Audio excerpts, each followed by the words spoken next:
ziua, bine ați venit la Dea. Acum suntem în direct cu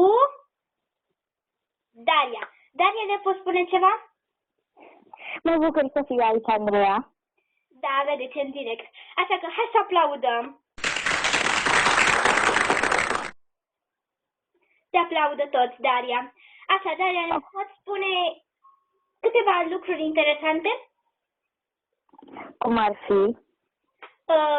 Lucruri interesante despre tine, ce crezi despre mine? Păi mi se pare că ești o persoană foarte loială, care o să fie mereu alături și uneori ești foarte uită de pe fit.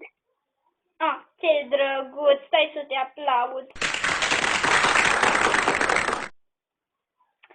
Vedeți, ca să fii un prieten bun, trebuie să fii loial, prietenos cu prietenul tău. Nu trebuie să fii mincinos și să ai două fete. Și țineți minte că sinceritatea este cheia prieteniei. Da, foarte adevărat. Așa că ne întâlnim și mâine la al treilea episod.